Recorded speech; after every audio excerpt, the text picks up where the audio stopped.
Hello and welcome to my workshop. On today's episode, I'll be showing you guys how to put a brain inside your resin skull.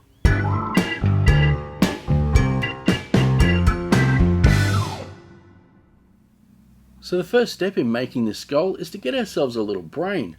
Now if you guys don't have access to a 3D printer, you can find them online. I'll leave a link in the description as to where you can find them. But luckily enough for me, I do have a 3D printer, so the first thing I'm going to do is print myself a brain.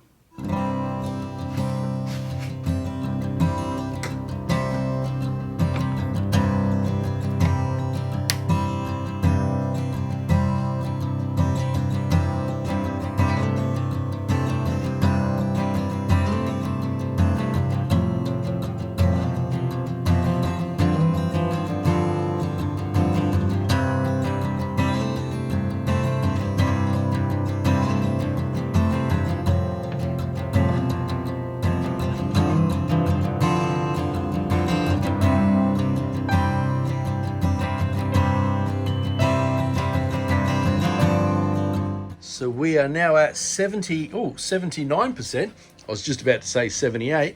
And we're looking pretty good, although we can't really see inside there too well because the Saturn IV does have a very dark cover.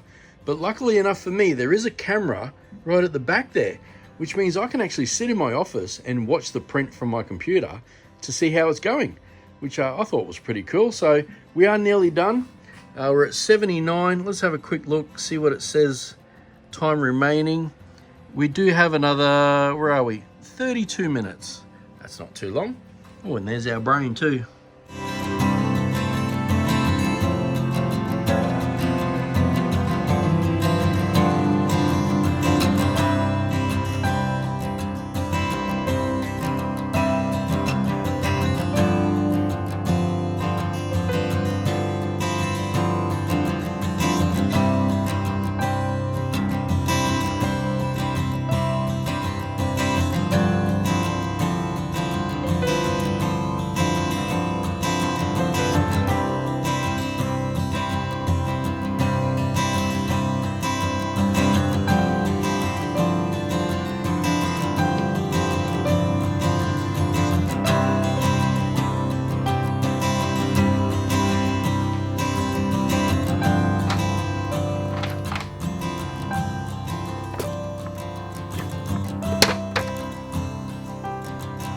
So now that I have my brain 3D printed, it's time to give it a wash, and I'm going to do that inside my ultrasonic cleaner.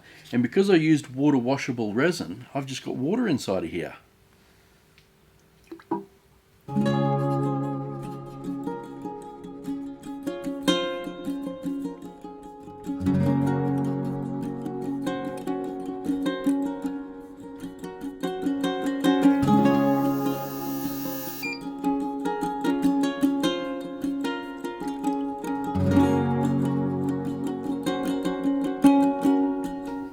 So now that all the excess resin is off the brain, the next thing I need to do is take all these supports off. Then I can cure it under my UV lamp, and then once that's done, I can tidy it up and give it a paint job.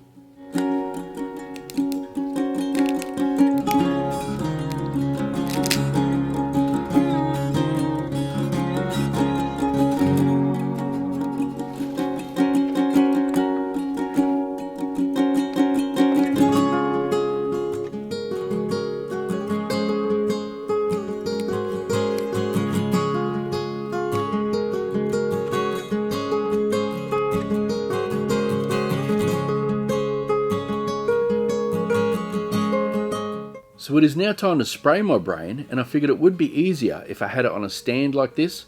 So I thought, why not actually use the support that I'm going to need for when I cast it inside my skull. So I'm going to glue this to the bottom, and then when the time comes, it'll be easier to pop it straight into my mold.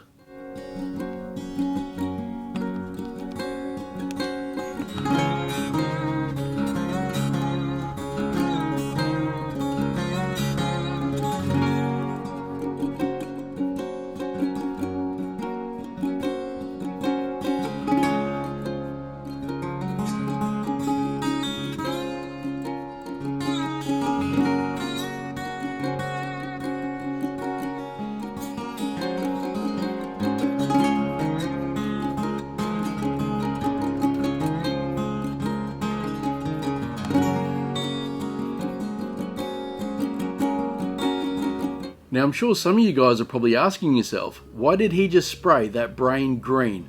Well, it's all about to make sense, because I'm going to turn this silicone mold inside out and start applying some mica powder.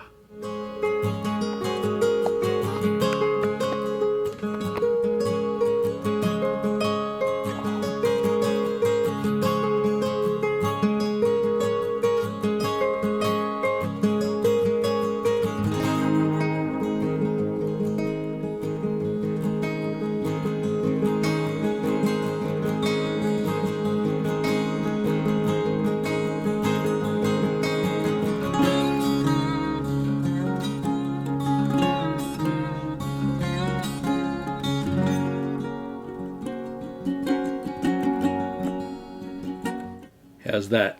Does it make a bit more sense now? So if you guys have been watching our second maker channel, you'll know that Nicole and I have been experimenting making Joker skulls, and I thought, why not step it up a little bit and add ourselves a brain? Now since this is the Joker, I thought, why not make the brain green to match his hair? It's now time to flip the mold back in the right way. Just be careful you don't rub any of your mica off. And if you want a bit of a sneak peek of how it's going to look, have a look from the outside. I'm now going to pop my brain into the mold, and I'm going to secure it in place with some hot glue.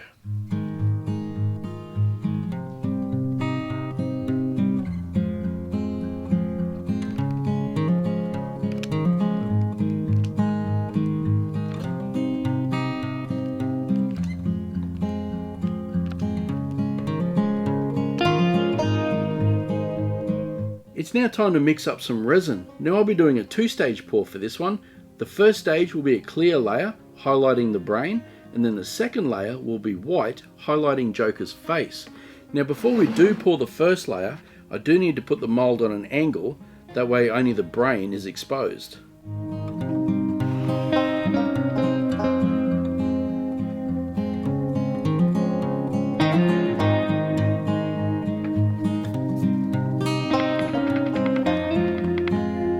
Forgot my gloves.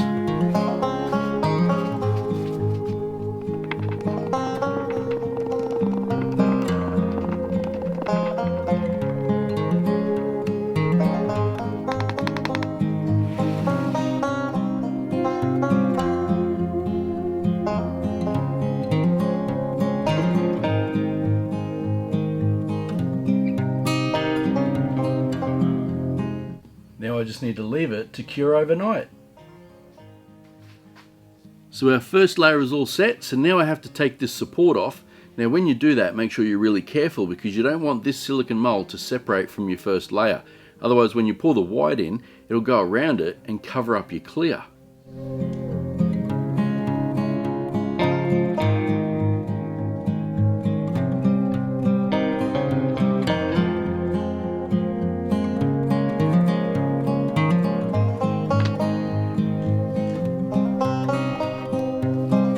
It is now time for our last pour. This is the easiest part of the whole process. We're just going to add some titanium white to our epoxy and pour it in over the top.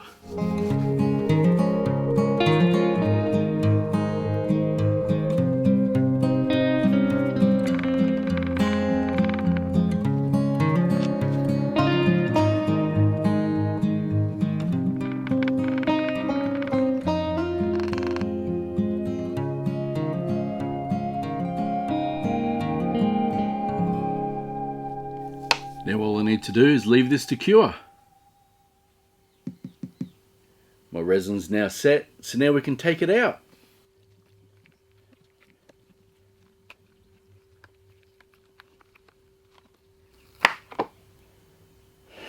Oh wow! I really want to show you guys this, but I think I need to wait for the reveal, because there is one more thing I want to do, and that is for the eyes here. I have some little green doll eyes that I'm going to glue in with some UV resin. Now since these eye sockets are so deep, I'm going to build it up with some UV resin first before we glue in the eyes.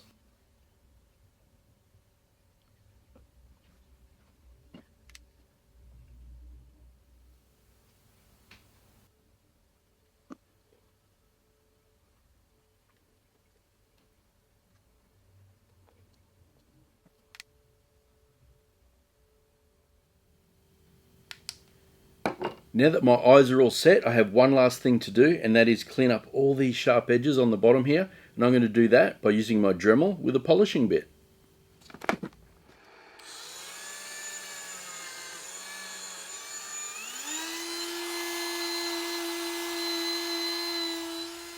Well, I got to admit, this Joker skull looks incredible. And as always, it's now available in my Etsy store. I'll leave a link in the description or at the top here. Now, if you guys think it looks incredible as well, you could help me out by hitting the like button or sharing this episode. But please only do it if you feel this episode deserves it. Now, one other quick thing, if you want to see more projects like this, check out our second maker channel. We do tons of projects that involves molds and resins and all sorts. You guys will love it. Now let's check out this skull.